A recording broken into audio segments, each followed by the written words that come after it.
మరో ప్రజాప్రస్థానం అనడం కంటే మరో చరిత్ర అనడం సముచితంగా ఉంటుందేమో. షర్మిల పాదయాత్రలో మహిళలు ప్రభంజనమై కదులుతున్నారు. ఈపులపాయ నుంచి విష్ణుపురం దాకా రాజన్న బిడ్డ అడుగులో అడుగయ్యారు. నెలల చిన్నారుల నుంచి 90 ఏళ్ల వృద్ధుల వరకు మరో ప్రజాప్రస్థానంలో నేను సైతం అన్నారు. వైఎస్ జగన్మోహన్ రెడ్డి వదిలిన బాణం ప్రత్యర్థుల కుమ్మక్కులను చీల్చుకుంటూ 1000 కిలోమీటర్లు దాటింది. మహిళలు, యువతులు షర్మిల వెంట నడవడం తమ బాధ్యత అంటున్నారు. హారతులిస్తూ బొట్లు పెడుతూ ఆప్యాయంగా ఆహ్వానిస్తున్నారు. షర్మిల పాదయాత్ర చేస్తారు అన్నప్పుడు ఏముందులే మహిళ అన్నారు ప్రత్యర్థులు. రాజకీయ అనుభవం లేదన్నారు. కానీ పాదయాత్ర ప్రారంభమైన రోజే తెలిసింది రాజన్న బిడ్డ పవర్. షర్మిల వేస్తున్న ప్రతి అడుగు ఒక ప్రభంజనమవుతోంది. భవిష్యత్తుపై ఆశలు రేకెత్తిస్తోంది. ఇక భరోసా 1000 km లోకి వెళ్దాం.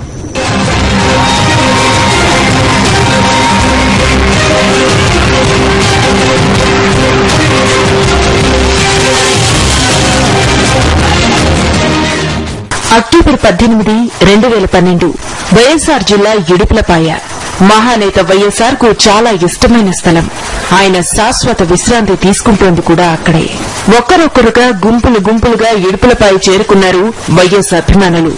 ఉదయం 10 గంటలకే ఇడుపులపాయ జన సంద్రమైంది. గుండెల నిండా వైఎస్ఆర్ను నింపుకున్న ఆ గుండెలు ఒకరి కోసం ఎదురు చూస్తున్నాయి. ఆమె రానే వచ్చింది. తండ్రి సమాధి దగ్గర ప్రార్థన చేసింది. తండ్రితో ఆమె ఏం చెప్పిందో, ఆయన తన కూతురితో ఏం చెప్పారు. అక్కడి నుంచి రాజన్న బిడ్డగా ప్రభంజనమయ్యారు. మరో చరిత్ర సృష్టించడానికి ముందుకు కదిలారు. రాజన్న బిడ్డగా, జగనన్న సోదరిగా పరిచయం చేసుకున్న షర్మిల జగనన్న వదిలిన బాణాన్నంటూ దూసుకుపోయారు. నేను జగనన్న వదిలిన బాణాన్ని, నేను జగనన్న వదిలిన బాణాన్ని. ఇడుపులపాయ నుంచి ఆ బాణం బయటకు దూసుకొచ్చే సమయానికే ఇడుపులపాయ రోడ్లు, కొండలు, గుట్టలు జన సంద్రమయ్యాయి. పాదయాత్రలో మొదటి రోజు షర్మిల 13 కిలోమీటర్లు నడిచారు.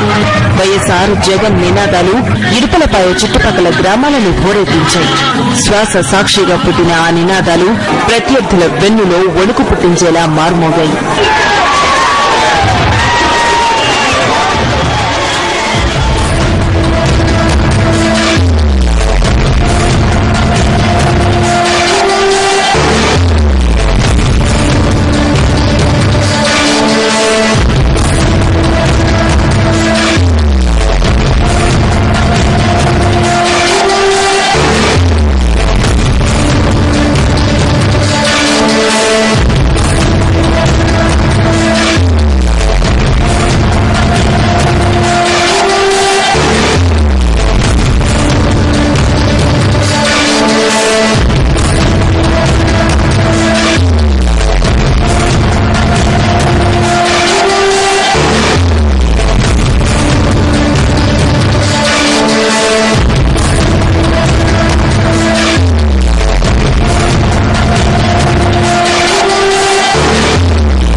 కిలోమీటర్లు ఒక ప్రభంజనమైతే మరో ప్రజాప్రస్థానంలో మహిళలు షర్మిలకు తోడవడం, ఆమెతో నడవడం రాష్ట్ర రాజకీయాలనే మార్చేస్తుందంటున్నారు. షర్మిలను తాకితే చాలు అనుకుంటున్న యువతుల అభిమానం రేపు రాష్ట్ర రాజకీయాలనే మార్చేస్తుందంటున్నారు వైఎస్ఆర్ కాంగ్రెస్ నేతలు. అంతేకాదు కష్టాల్లో కన్నీళ్లు కారుస్తున్న రాష్ట్రానికి షర్మిల పాదయాత్ర పెద్ద భరోసా అంటున్నారు. ఇది భరోసా 8000 స్పెషల్ ఎడిషన్.